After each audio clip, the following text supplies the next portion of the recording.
Oh, hello, Ashkan. Hello, sir. This sounds like deja vu. Nice to see you again. It's been a while. After having some embryonic success with our Gary Stevenson video, you've decided to take a little sojourn off to Europe, to the hilly Bohemian sides of Istanbul. Oh no, we've got some embryonic success on our YouTube channel. Time for me to take a petit marinage. Time for me to take a holiday. This is my YouTube, bro. I don't want to see any time off. There's no days off. Yeah, the fact that you just realized the first time it wasn't recorded, just repeated. I tried my best to remember exactly what I've said as well. Okay, well, we're back now, which is good, right? And we're going to discuss. Well, welcome to another episode of. Bant&Ash. I have forgotten the name. See what I mean? It's been so long. This guy, man. Welcome to another episode of Bant&Ash with Ash and Bant, which I'm surprised you remembered the- my name, yeah. to be honest. but yeah, it's just being senile now at this point. So we were going to discuss, I think, financial literacy and like just personal finances, how to be on top of your personal finances. We have one person who's, I think you are quite responsible with your finances, right? Yes, I would say I am quite responsible with my finances. I think in comparison to me, most people are, but I don't know. You do like to spend, Ashkan. You do like to spend. yes. You like to live the good life. But hey, we've only got a few years on this planet, so why not live the Speak good for life? yourself. Speak for yourself. I'm planning to live until 500. I have a few good years, and I have quite a few miserable years. Do you budget? Let's start with this. Do you budget for the month? Do you have a budget? Do you budget? Well, it depends. I mean, the short answer is yes, but the more complicated answer is I don't really have to. But let me explain the both sides of it, right? So when I lived in the UK, budgeting was like very, very important, obviously. You had all of the very expensive overheads like rent, you had very expensive expenditures like council tax and water bills and all of these energy bills. So yeah, making a budget made sense, right? Because you had to have a specific amount of money to live on. And if you didn't have that money, then you're going to basically end up homeless, right? And your overall eventual aim would be to say, I don't know, like maybe 10 or 20% of your salary, if you're lucky. I've heard that's the metric. That's the average metric that most people in developed OECD economies manage to save of their salary each month. But since I moved abroad, the requirements in terms of like expenditures are a little bit lower, obviously. So the budget dynamic has changed. It's more about shifting towards how much can I save rather than how much do I need to actually spend. Do you have an idea? What do you think? Yeah, well, I don't at all. I don't have a budget. I don't know what sort of direct debit comes out of my bank. Really? I like there are direct debits that I have been meaning to cancel for months, and I keep forgetting about it because I'm too busy during the week, and then during the weekend I'm too tired to do it. So there are quite like even with this, even with the app we are using to record, I think I got two accounts. I got one shared account and one, and you literally have asked me to invoice you for the account we're using for last 6 months. Why do you have two accounts? Why do you have two accounts? I think the thing was that I first opened it with my own account. Then I said like, okay, it's going to be, if we're going to share it should be like I created an email that we can share. So, it'd be our account. But I forgot to cancel the other account, I think. So I still have that one too.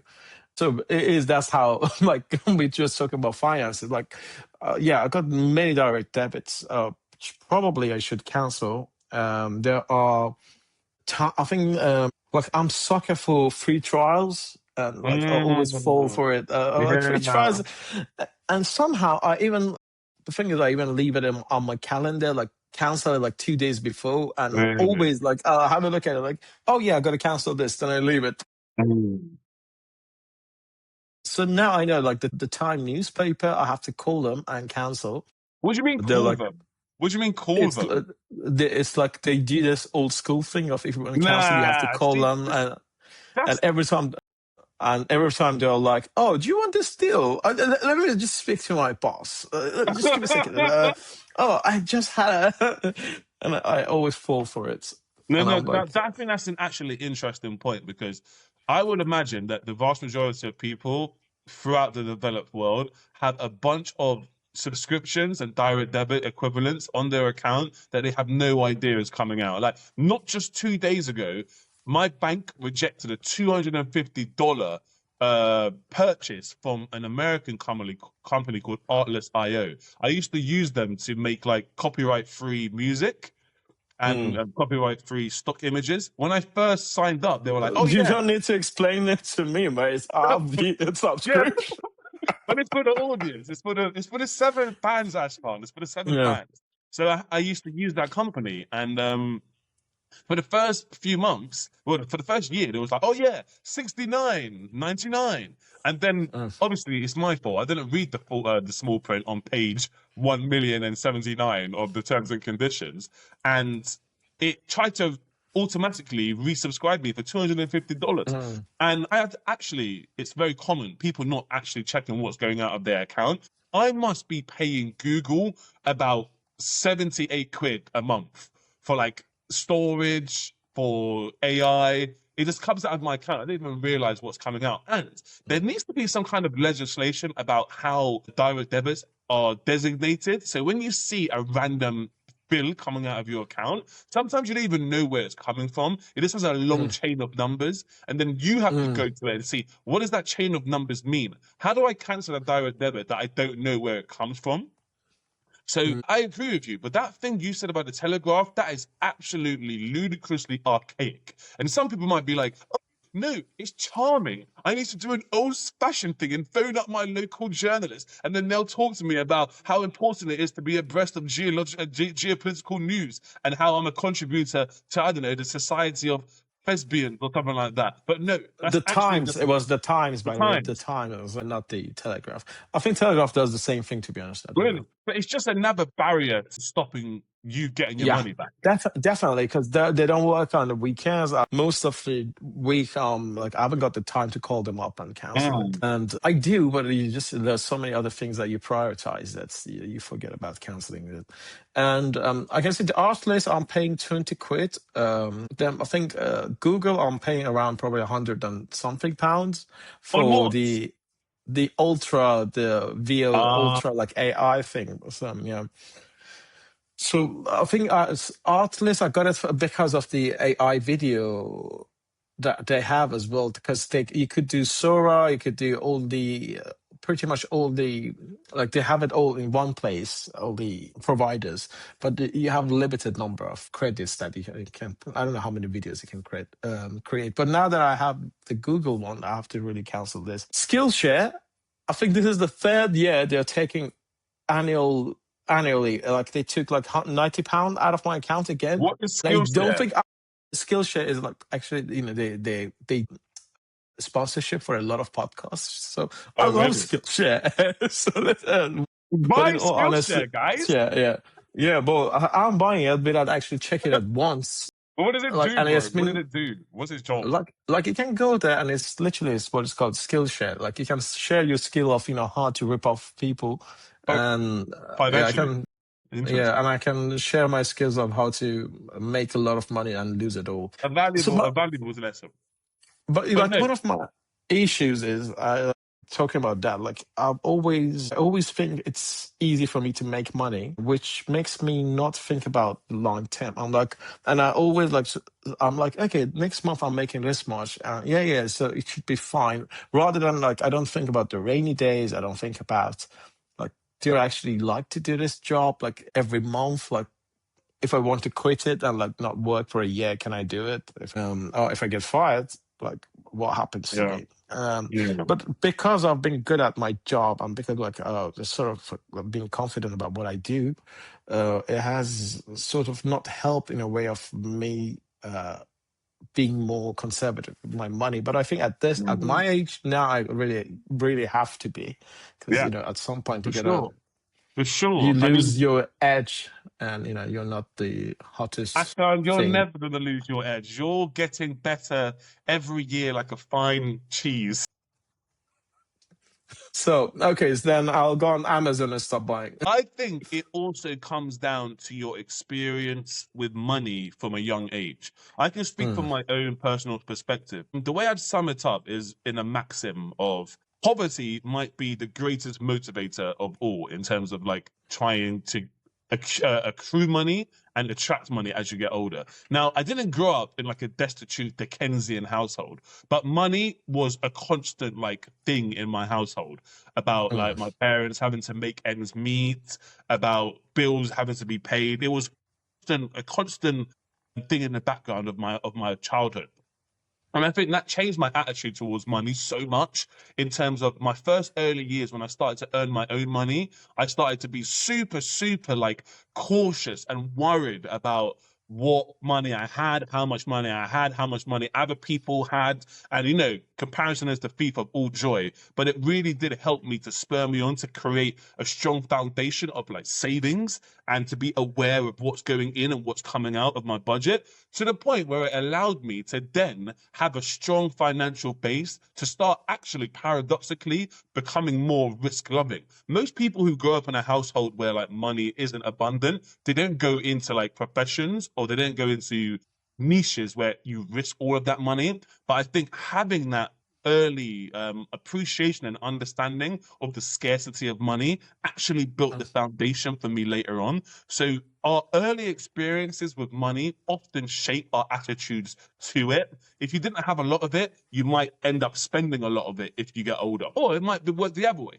You might realize that having a lot of money is a function of like not spending a lot of money. So it's very, very specific to the individual's experience growing up, I think. What do you think about that? I mean, I think to an extent it is. I don't know where your parents spend their money was. Like you say, like it was like sometimes it wasn't a struggle, but were they responsible with their money? Would you say were they budgeting? Were they like I think conscious about how to spend it? my mum was very good at managing the budget. My dad was horrendous. My dad was like, my mum for a long time in the house was the main breadwinner. She brought in the most Mm, money, and my dad was like philandering out, spending money like it was going out of fashion, right? mm, So what I saw was one disciplined parent and one highly undisciplined parent, right? And mm, then I saw the fallout from that discipline, and I saw the fallout from the undisciplined character as well. Like my parents, I don't think they were spending beyond their means per se. I think they mm, were working from like a low base, but it didn't help mm, that one of them was ultra disciplined and one of them weren't ultra disciplined, mm, right? But it always, when you hear about conversations of money in your household growing up, like that's not the normal shared experience for everyone. I just thought, oh, when I was growing up, oh, everyone's going through that, Everyone's parents are mm, talking about money all the time, like, oh, what's this money? Everyone's doing that, right? But no, that's not the normal experience. In fact, that's quite an aberration. Most children don't hear about, oh, we need to pay this bill, we have this money. Like most children don't actually hear that when they're growing up. And rightly so, it's not the preoccupation of a child, right? It's not about a mm. child having to worry about where the next bloody, I don't know, light bill is going to get paid, right? But no, I think I got good discipline skills from my mum in terms of money management, and then like great risk management skills from my father because he was always way more cavalier with Mm. like the household finances. Okay, okay. So you learned the best out of both, you would say. I think in my family, it was money wasn't an issue, uh, in the sense that money used to come exactly like in big chunks, and it was spent. Mm, So there was no thinking about, we have to save and stuff. No, but mm, there wasn't. My mom used to love throwing parties and like inviting mm, everyone, and my dad was also like just making a big chunk of money not working, then making a big chunk of money not working. But yeah, and I think they weren't responsible at all, and they were unlucky too, but they weren't like very. And my dad really disliked people who were stingy with their money. Like yeah. it was like sort of shameful to be stingy with your money. But I think there is a good like balance you can have to be stingy or just being responsible and being like thinking about long term. I think now my father is much better. Like my father is great as actually managing money now. But before, I think it was when he was younger, it was like exactly. the same sort of attitude that I had, that like, I can always work and make more money. But I think the times are different as well. Like with the way things are changing in the world, you don't know if your job there's no job security anymore. For sure. For most people, so it is even more important to have some sort of backing for yourself. I mean, like, yo, Now, I was going to ask you, like, what do you have some suggestions for people that how to take care of their money, what they need to do to well, be more responsible? it depends on your life stage. It depends where you are in that life arc. It depends if you have children. It depends if you don't have children. So let's assume you are single without children, like us, right? You don't have any kids anywhere that I didn't know about, do you? No, no, no. Let's assume you're a single man or a woman with no children, and you have a decent job. You could just assume I'm a single man. How do you approach like budgeting and saving? In some ways, it's dangerous because you are by yourself and you probably don't have many forms of outgoings in terms of like children or maybe even a spouse or a partner, right? So you must think, oh, this amount of money is endless. It's never going to run out. I'm always going to have it. But that's not entirely the case. Like you said, we've got a way more complex background, like a macroeconomic environment that is making us have to work far longer, retire at a later age, contribute more to our pensions, and have more of our own independent investing to like fund our old age. Not to mention the fact that hopefully most of us are going to live much longer. So what's the main piece of advice? The main piece of advice is to spend less than you earn, right? To save more than you spend.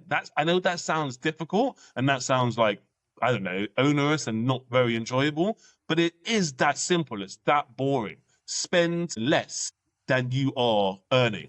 Now, like credit cards are obviously a huge trap. We can talk about that another time or later on.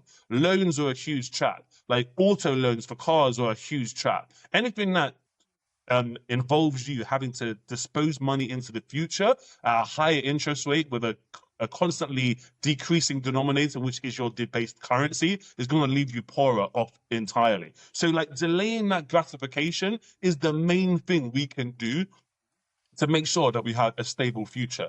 But if you want to go to the extreme mode, you need to kind of change your situations in terms of the profile of your expenditures. And that could be something as drastic as like downsizing your house, getting a more comfortable way of living in terms of your renting situation, and maybe even moving abroad if you can do your job digitally elsewhere. That is a huge one to completely streamline your expenditure process, or making money in some other way. But the main way to do it is to delay that gratification, to truncate your expenses and to think about your future. But we're not designed to think about the future always that time. And that instant gratification is way more rewarding than think about what my future is going to be in 10 years. And hey, we all like to enjoy things now, right?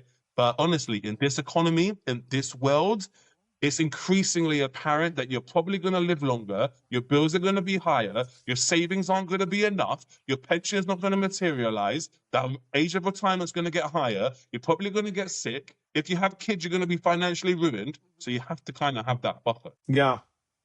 I mean, if I want to talk about my own personal experiences, like, I mean, I can go with very basic things that I didn't know about, and I like learned about the last 2 or 3 years. I mean, I've got better than before. Like, I think I had a lot of debt.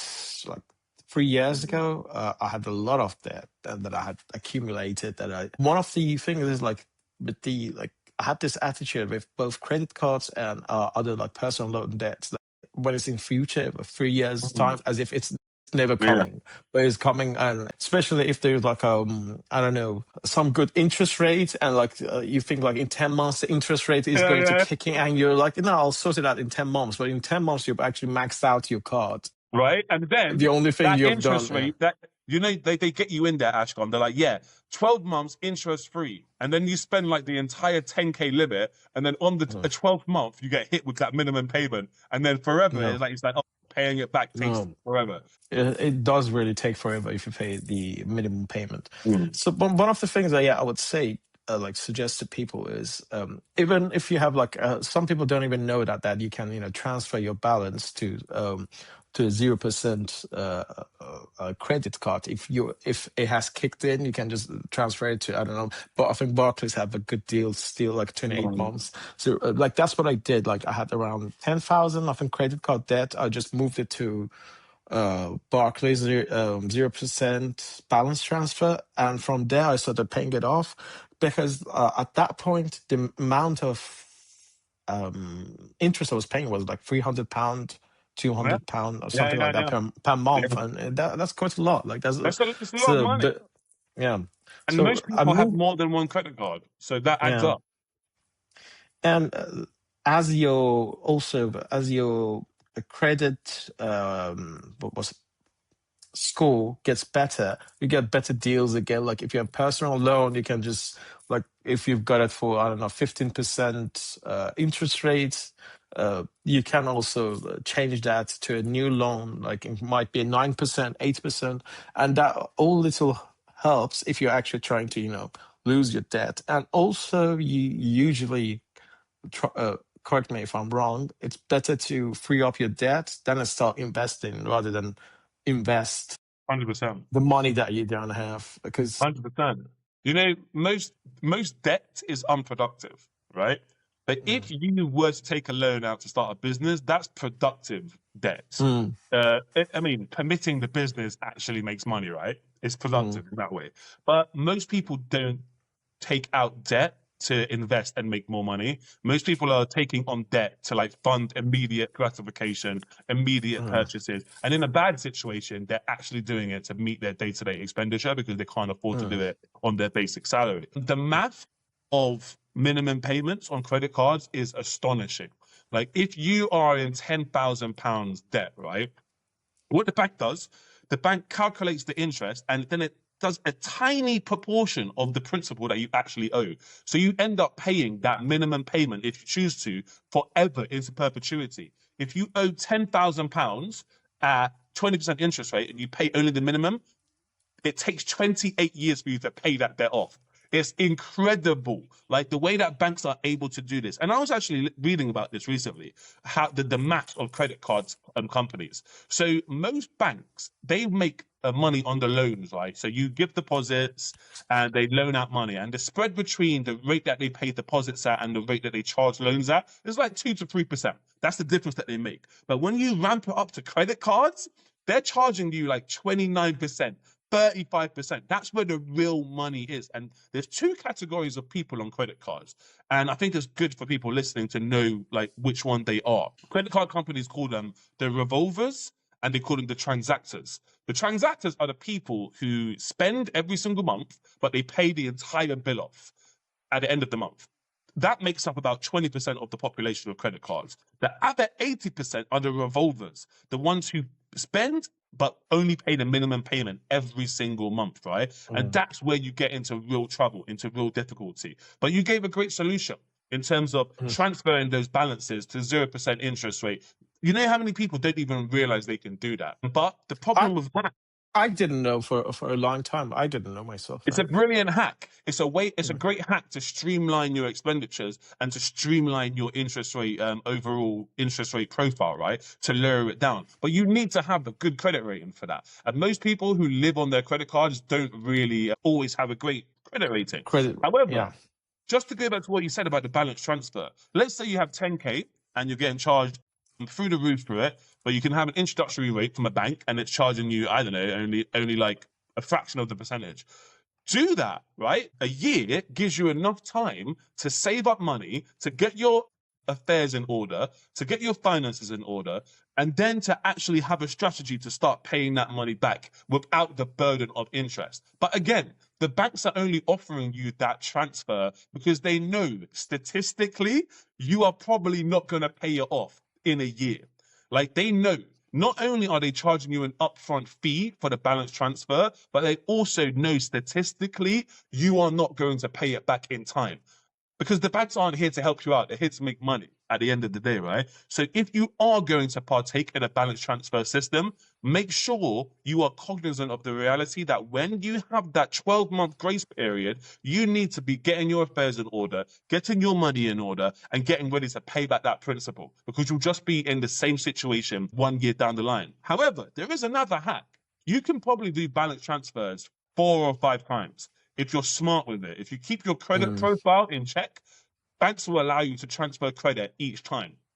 And that Yeah. makes more sense because you can transfer for about 200 to 300 quid and save yourself 12 months of interest and get your finances in order. However, again, banks are only going to let you do that if your credit rating remains intact. If you obliterate your credit rating in that interim period, you're never going to be able to transfer that money. So, balance transfers, a great life hack, but only when used responsibly. Yeah, exactly. That's what I was going to mention as well. Like, there had been times, like, for me as well, that I like to balance transfer, that I was offered even more money, and I'm like, okay, let Really? me split some of that. Yeah, because No way. sometimes, yeah, that works as well. Like, let's say you get 7,500 worth of debt, and your allowance becomes 10,000 with your new credit card, and you're like, okay, it's 0% for, I don't know, 28 months, whatever. And rather than actually trying to get rid of the, like, sticking to the original plan of, getting rid of that debt, you're like, let me spend that £2,500 as well.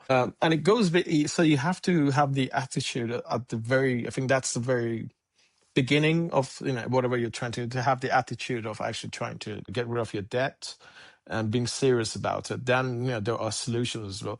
Like, for the last 2 years, after, as I said, changed my personal loan that I had. I refinanced that with my car. I refinanced it. It was a 4 years hire purchase. I think it's the one that you pay a certain amount at the end of the whatever the duration is. The car is yours. It's not one Yeah. of those that you have to pay a balloon payment.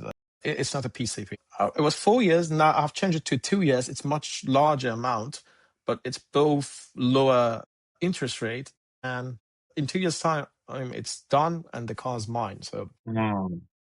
and that actually, you know how we're talking about getting the gratification, but you actually get gratification from that as well. You actually feel a bit more intelligent, a bit more in Yeah, control when for you're sure. doing this sort of things, and you're like, yeah, I'm not being taken for a sucker. I'm actually, using what's available to me to actually make like keep some of my money. And honestly, it's not worrying about bills. It's probably the greatest feelings that you can have. Like, after that, it doesn't get better that much. Like, what if you're worrying about bills every month? That is actually quite like, that is the most stressful thing I think you can have, like, financially. I think so. It's there's two situations as well, right? You can be worrying about bills because you don't earn enough money, right? Simply. Yeah, Or you can be worrying about bills because you earn enough money, but you spend way too much. Like, yeah, yeah. the latter is probably a better situation to be in because you can control that. The former, you can't really control it if you're at a low base and you are literally eating like hand to mouth each month, right? Paycheck to paycheck. But if you are spending beyond your means, it's easier for you to adjust those purchases, right? And probably Mhm. save quite a substantial amount of money. Not worrying about bills is a great place to be in. But I would say in this economy, not many people are feeling like worry free.